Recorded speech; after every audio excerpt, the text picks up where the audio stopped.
an la ilaha illallah wahdahu la syarika lahu wa asyhadu anna sayyidana Muhammadan abduhu wa rasuluhu la nabiyya ba'dahu. Segala puji dan kebesaran hanya milik Allah Subhanahu wa taala. Salawat beserta salam kepada junjungan kita Nabi Allah Mustafa Muhammad sallallahu alaihi wasallam. Kami rombongan majelis zikir Tarekat Qadiriyah Wal Naqsyabandiyah perwakilan Sulawesi Barat Sulawesi Selatan mengucapkan terima kasih tak terhingga kepada pengurus Masjid Al-Ikhlas, khususnya ikhwan saudara kami Ustaz Rusli yang sudah memfasilitasi kami bisa datang bersilaturahmi di masjid ini. Semoga kedatangan kami di sini membawa keberkahan dan keselamatan bagi kita semua. Hadirin jemaah mulakan kepada Allah Subhanahu wa taala. Mungkin kita bertanya-tanya, ajaran apa itu di bawah? Kenapa ada seperti itu? Ya, ada yang seperti itu lambang Latifah. Ya, mungkin kita kenal anak guru saleh.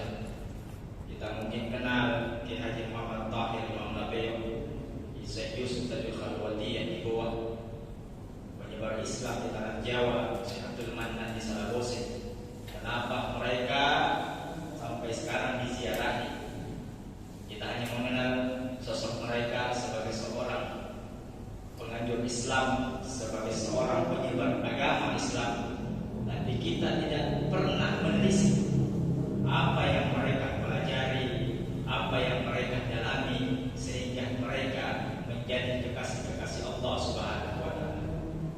Jadi kita mungkin hanya tahu karamatnya, keramatnya, doanya yang makbul, tapi kita jarang sekali untuk menelisik lebih dalam, mempelajari lebih dalam apa itu yang dipelajari mereka sehingga mereka bisa seperti itu. Yang dipelajari mereka adalah selain belajar syariat, juga belajar hakikat. Selain belajar ilmu hakam hukum syariat, juga mereka mendalami ilmu tarekat.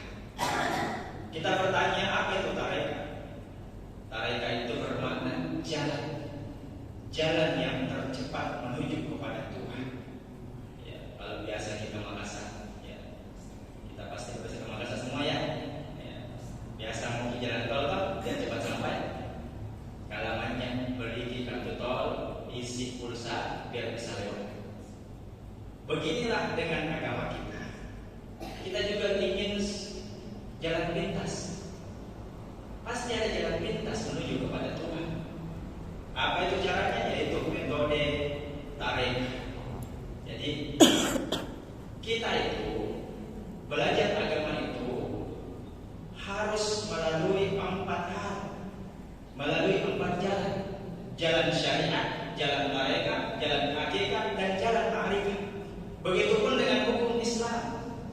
Ahkamul Islam arba'ah. Hukum Islam itu ada 4: Al-Quran, hadis, ijma', qiyas. Jadi bagi yang pernah di Labeyo, lihat di banyak depan pintu masuknya makam Imam Labeyo yang ke atas ada tertulis di atas Ahkamul Islam arba'ah: Al-Quran, Sunnah, ijma', qiyas. Itulah hukum hakam di dalam syariat, dalam agama kita. Jadi mungkin kita bertanya, apa itu tarekat? Tarekat itu dawamul ubudiyyah zahirah wa batinah ma'a dawami hudurul kalimah.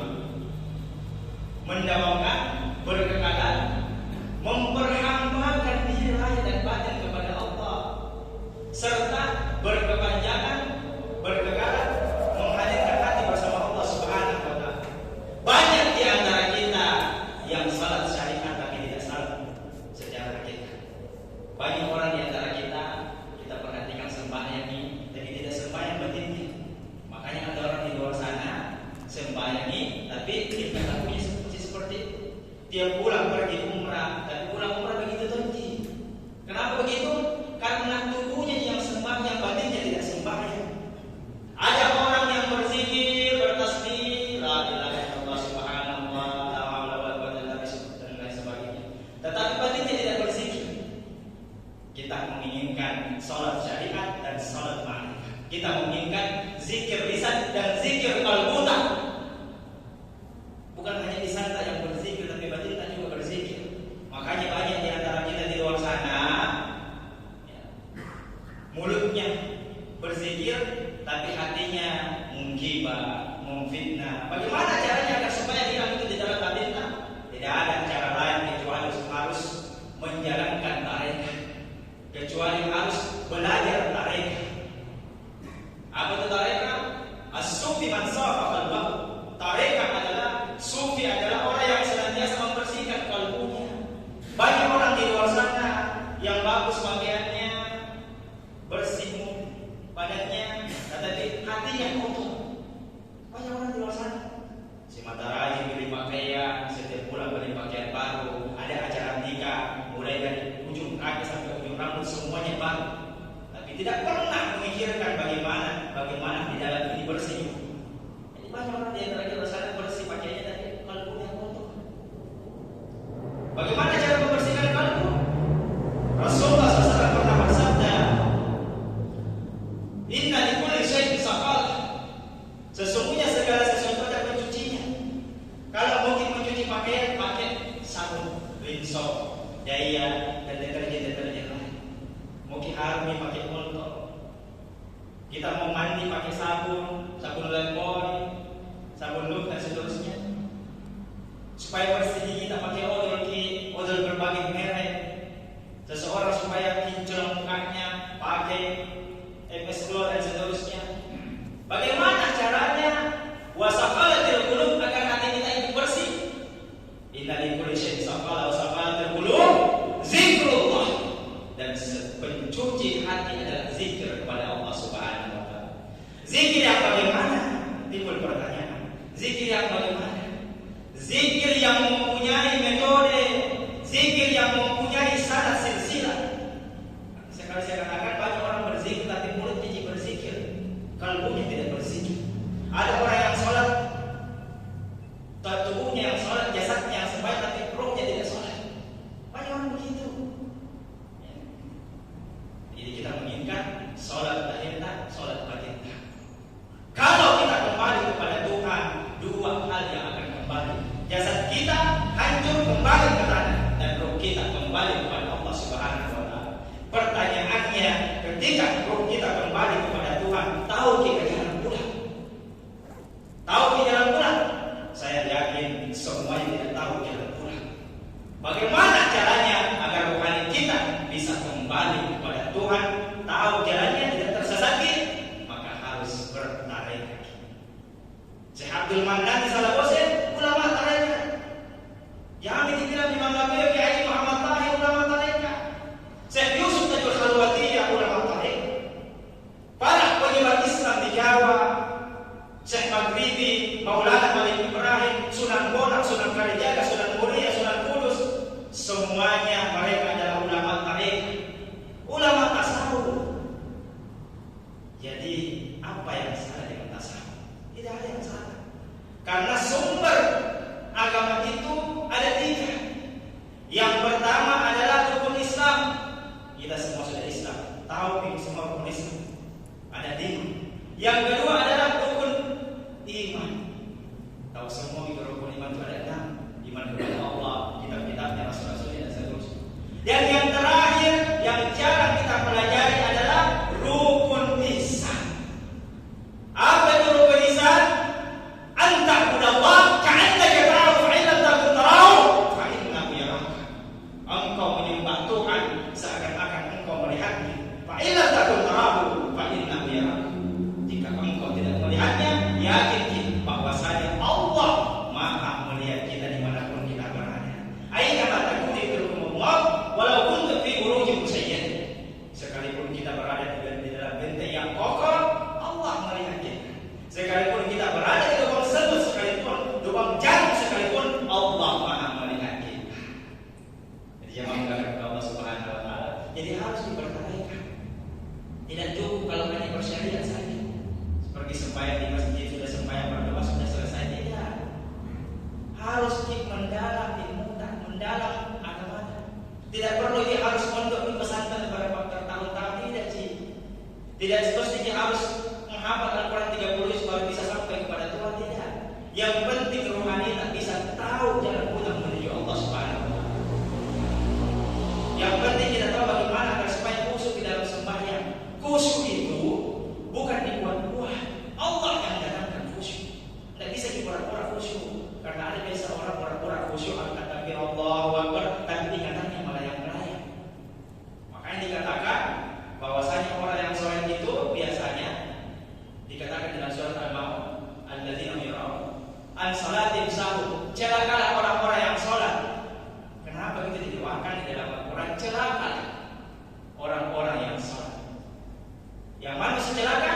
Alladzina yura'un, yaitu orang-orang yang lalai sholatnya, lalai ingatannya kepada Tuhan. Karena ada orang sembahyang angkat takbir, baca Al-Fatihah dan seterusnya, tapi ingatannya melayang, ingat utangnya, ingat usahanya, ingat sawitnya. Itu namanya tidak khusyuk. Khusyuk itu Allah yang datangkan. Makanya dikatakan wa aqimis sholata li zikri. Dirikan sholat untuk mengingatku. Jadi mendirikan sholat untuk mengingat Allah Subhanahu wa taala. Bagaimana caranya? Harus disambungkan rohanita dengan rohani guru-guru sampai kepada Sultan Aulia Syekh Abdul Qadir Al-Jilani dan seterusnya. Banyak orang di luar sana pintar mencari materi, pintar mencari kekayaan, pintar mencari uang, tetapi kadang-kadang tidak pernah berpikir bagaimana caranya ketika mati dalam keadaan inna lillahi wa inna ilaihi raji'un. Bagaimana caranya ketika kita kembali kepada Allah, tidak ada ucapan kecuali kalimat la ilaha illallah atau Allah Allah Allah Allah. Tarekat dikatakan juga mutu qabla an tamut. Matikan dirimu sebelum engkau benar-benar dimatikan Allah Subhanahu wa taala. Jadi itu tarekat itu belajar mati sebelum mati. Jadi tasawuf itu, ilmu hakikat itu belajar mati sebelum benar-benar mati. Saya yakin semua akan mati. Ya. Ada di sini yang tidak mati? Semua mati ya? Persiapkan diri. Makanya dengan belajar mereka minimal seseorang sudah mengetahui ketika bertemu dengan Tuhan tidak ada ucapan lain kecuali mengucapkan kalimat tauhid. Jadi dengan metode zikir ini, jadi metode tarekat ini, jadi tarekat itu ada berbagai macam. Di antaranya di sini kita dengar Qadariyah, Syadziliyah, Rifaiyah, Tasawufiyah, Khalwatiyah, Samlaniyah dan seterusnya. Tarekat yang kita bawa ini tarekat Qadiriyah wan Naqsyabandiyah. Dua tarekat besar yang digabungkan. Dua tarekat yang besar yang digabungkan. Yang mendoakan kepada Allah Subhanahu wa taala, apa dalilnya seseorang harus bertarekat? Sayyidina Ali bin Abi Thalib radhiyallahu anhu yang berapa menit lagi Isa? Berapa menit lagi? Sekarang berapa? Oh ya oke. Jadi 3 menit lagi. Sayyidina Ali bin Abi Thalib radhiyallahu anhu pernah bertanya kepada baginda Rasul sallallahu alaihi wasallam, "Ya Rasulullah, ayyu tariq aqrabu ila Allah wa as'adu ila Allah azza wa jalla?" Ya Rasulullah, manakah jalan sedekat-dekatnya kepada Tuhan, semudah-mudahnya jalan kepada Allah Subhanahu wa taala, dan sedekat-dekatnya kepada Allah Subhanahu wa taala. Maka Rasulullah zikrullah. Rasulullah bersabda, zikrullah, berzikir kepada Allah Subhanahu wa taala. Kemudian Sayyidina Ali kembali bertanya, kullun nas yazkuruna Allah. Semua orang mengingat Tuhan, semua orang berzikir kepada Allah Subhanahu wa taala. Maka Rasulullah kembali menjawab, ya Ali, la taqumu as-sa'at la yuqala Allah la ilaha illallah Allah Allah Allah Allah. Ketahuilah ya Ali, tidak akan turun hari kiamat, tidak akan terjadi hari kiamat sehingga tidak ada lagi satu orang pun di dunia ini yang mengucapkan la ilaha illallah Allahu Allah Allah Allah. Maka Rasulullah memerintahkan kepada Sayyidina Ali, "Gammid aina ya Ali." Tutup kedua matamu ya Ali, wasma, dan dengarkan. Disitulah awal mulanya ada istilah talqin zikir atau pengajaran zikir. Di situ awal mulanya, sehingga ada dalam istilah tarekat seseorang yang menerima zikir harus ditalqin dulu, harus diisi diri tauhid ke dalam kalbunya sehingga tersambungnya rohaninya berumus sampai kepada Syaikhul Qadir Jilani, sampai kepada Rasulullah, sampai kepada malaikat Jibril, sampai kepada Allah Subhanahu wa taala. Maka sebelum belajar tarekat kita harus tahu apa itu tarekat. Yang kemudian berikutnya tahu silsilah sanadnya. Ya. Silsilah sanadnya jelas. Jadi kalau kemudian kita besok ada tarekat atau mengajarkan tarekat, dia itu silsilahnya. Kalau tidak ada silsilah, tidak jelas silsilah, tidak bersambung silsilah sanadnya, berarti tarekat itu adalah tarekat yang tidak jelas atau tarekat yang tidak muktabar atau ghairu muktabar. Kemudian yang berikutnya adalah bagaimana cara mengetahui tarekat itu muktabar, bersilsilah, jelas. Yang berikutnya adalah amalannya jelas. Amalannya jelas dan amalannya jelas dan terang-terang. Dijawabkan oleh Allah Subhanahu wa taala. Jadi intinya adalah sekali lagi yang sia-siakan waktu kita. Kami di sini tidak dibiayai oleh siapapun. Kami di sini dengan biaya sendiri karena sadar perintah guru mursyid untuk memerintahkan kami untuk menyebarkan segala agar menyebarkan ajaran ini, ajaran yang diajarkan oleh para wali-wali Allah Subhanahu wa taala. Ajaran-ajaran rahasiana walinakumullah Subhanahu wa taala. Jadi sebagai kesimpulan sebentar akan diajarkan kita zikir atau dibimbing zikir oleh Kiai Abdul Jafri. Semoga kita semua yang tidak punya wudu silakan berwudu dulu. Waktunya hanya paling lama 10 menit saja. 10 menit saja. Dan setelah ini insyaallah kita setelah diisi tajwid zikir dalam bulan, insyaallah kita akan terjaga